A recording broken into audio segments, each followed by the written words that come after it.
Halo, selamat datang di Ilmu Gizi Pencernaan bagian kedua. Kali ini kita akan membahas mengenai kelanjutan dari bagian pertama. Kemudian mari kita membahas mengenai usus halus.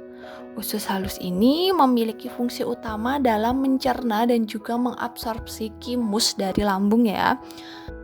Nah, usus halus ini dapat dibagi menjadi 3 bagian. Yang pertama ini ada usus 12 jari atau duodenum. Kemudian ada usus kosong atau jejunum. Kemudian ada usus penyerapan atau yang sering dinamakan dengan ileum. Usus halus atau bisa disebut sebagai small intestine, ini sebagian besar ya proses pencernaan terjadi di dalam small intestine ini atau usus halus ini ya. Usus halus ini merupakan suatu saluran yang memiliki panjang kurang lebih 6 meter dan permukaannya ini ditutupi oleh fili-fili atau jonjot-jonjot, di mana fili-fili atau jonjot-jonjot usus ini dapat berperan sebagai proses penyerapannya, di mana karena ada fili-fili atau jonjot-jonjot maka luas permukaan di dalam usus halus ini akan besar atau lebar yang akan meningkatkan juga penyerapan makanan. Nah, usus halus ini juga dapat dijelaskan dia ini memanjang dari sphincter pylorus di lambung ya. Tadi sudah dijelaskan sampai dengan sphincter ileocecal atau yang nanti bertemunya di usus besar. Nah, mari kita bahas satu persatu mengenai bagian di dalam usus halus. Yang pertama ini ada duodenum. Duodenum itu biasa disebut sebagai usus 12 jari yang merupakan bagian terpendek ya dari usus, hanya 25 cm. Yang ini dimulai dari sphincter pylorus di perut sampai dengan jejunum. Untuk bentuknya ini seperti sepatu kuda melengkung ke kiri, dan pada lengkungan ini terdapat pankreas dan juga ada duodenal papilla atau tempat bermuaranya pankreas dan juga kantung empedu.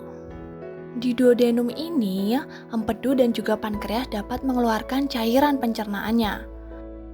Perlu diketahui juga bahwa empedu yang dihasilkan oleh kantong empedu ini dapat berperan dalam pencernaan lemak, yaitu dengan cara mengemulsikan lemak sehingga dapat dicerna lebih lanjut. Di samping empedu, di dalam duodenum ini juga nanti akan ada keluar cairan pankreas dari pankreas. Nah, cairan pankreas yang keluar di duodenum ini mengandung berbagai macam enzim-enzim pencernaan penting. Seperti yang pertama ada tripsinogen. Nah, tripsinogen ini diaktifkan oleh enterokinase menjadi tripsin yang nanti baru dapat dimanfaatkan fungsinya untuk mencerna protein menjadi asam amino.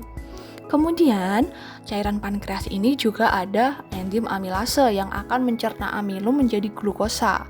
Ada pula lipase, di mana lipase ini mampu mencerna lemak menjadi asam lemak dan juga gliserol.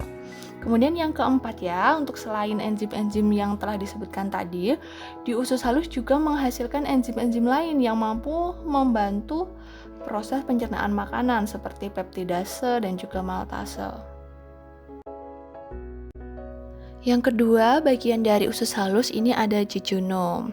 Nah, jejunum ini disebut juga sebagai usus kosong karena dalam keadaan meninggal atau mayat, usus jejunum ini selalu kosong. Jejunum ini memiliki panjang antara 1,5 sampai dengan 1,75 meter. Di dalam usus jejunum ini, makanan mengalami pencernaan secara kimiawi oleh enzim yang dihasilkan oleh dinding usus. Dan juga getah usus yang dihasilkan mengandung lendir dan berbagai macam enzim-enzim yang mampu memecah makanan menjadi lebih sederhana.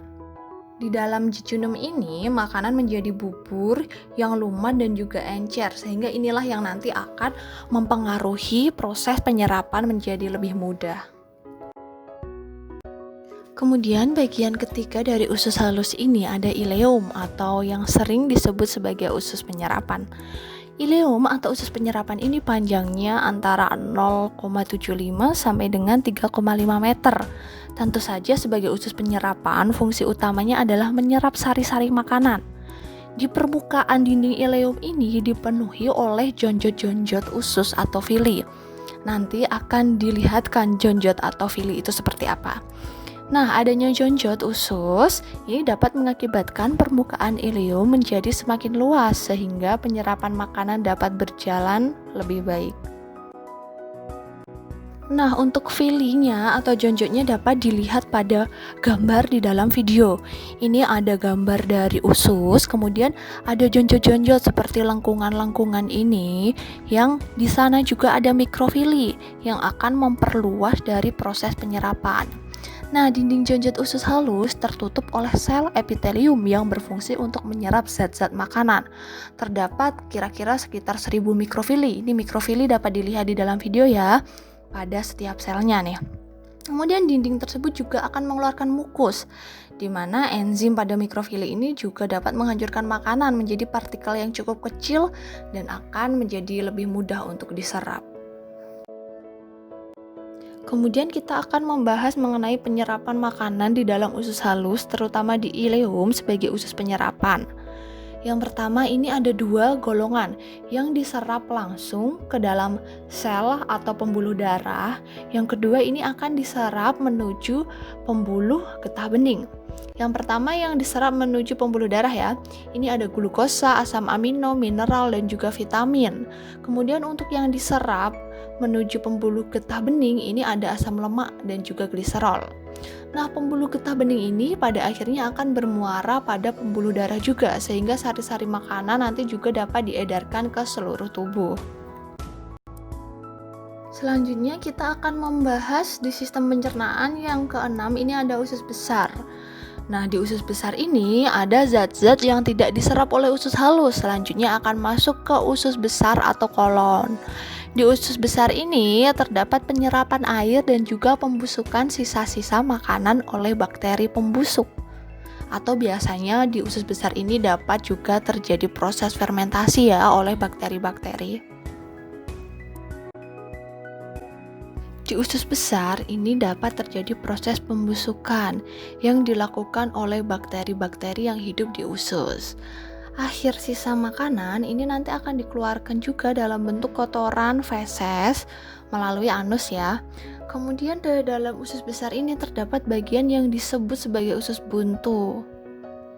Sejauh ini fungsi dari usus buntu pada manusia ini belum begitu jelas. Sementara untuk pada hewan-hewan pemakan tumbuhan seperti kelinci, marmut, usus buntu ini dapat membantu dalam proses pencernaan selulosa. Kemudian untuk perjalanan makanan di usus besar ini dapat mencapai 4 hingga 5 jam. Namun di usus besar makanan juga dapat disimpan sampai 24 jam. Di dalam usus besar ini biasanya terdapat bakteri pembusuk yang disebut sebagai Escherichia coli. Bakteri ini mampu membantu proses pembusukan sisa-sisa makanan dan mengubahnya menjadi feses. Selain itu, Escherichia coli ini juga mampu menghasilkan vitamin K yang berperan penting dalam proses pembekuan darah. Kemudian, ternyata usus besar ini juga terdapat berbagai macam bagian di dalam kolon. Bagian tersebut ada sekum, kolon, dan juga rektum. Untuk seperti apa bentuk dari sekum, kolon, dan juga rektum dapat dilihat di gambar di video ini ya. Kemudian mari kita membahas fungsi dari masing-masing bagian dari sekum, kolon, maupun rektum. Yang pertama ini ada fungsi sekum. Untuk bentuk sekumnya sendiri dapat dilihat di gambar. Nah, pada sekum, pada titik persatuan ileum dan juga sekum ini terdapat katup atau otot sfinkter yang membuka dan mendorong makanan dari ileum ke dalam perluasan sekum. Sekum dari usus besar ini menerima makanan yang dicerna dari usus kecil dan mendorong ke arah kolon ascendens. Untuk kolon ascendennya itu adalah kolon yang naik. Pada video ini warnanya adalah kuning. Kemudian kita akan membahas mengenai kolon. Di kolon sendiri ini ternyata dibagi menjadi berbagai macam bagian kolon. Ini ada kolon ascending yang naik warnanya kuning, kemudian ada kolon transverse yang dia ini mendatar, ini dapat dikatakan warnanya oranye. Yang kemudian ini juga ada kolon descending yang dia ini menurun yang warnanya biru, serta ada sigmoid kolon yang menghubungkan ke dalam rektum. Telah dijelaskan juga bahwa usus besar atau di sini bagian ini kolon ini dapat banyak sekali bakteri yang mampu memfermentasi makanan di dalam usus ya. Kemudian bakteri ini juga mampu memproduksi vitamin K yang penting untuk pembekuan darah. Dan juga sel-sel di dalam kolon ini mampu menyerap air, vitamin dan juga mineral. Ada pula proses kontraksi agar makanan atau fekal ke rektum dan juga penghapusan bahan limbah beracun. Selanjutnya kita membahas mengenai rektum. Rektum ini dapat dilihat pada gambar ini yang warnanya pink muda ya. Rektum ini mampu menerima kotoran dari kolon sigmoid dan menyimpannya sampai diekskresikan melalui anus sebagai bagian terakhir dari sistem pencernaan.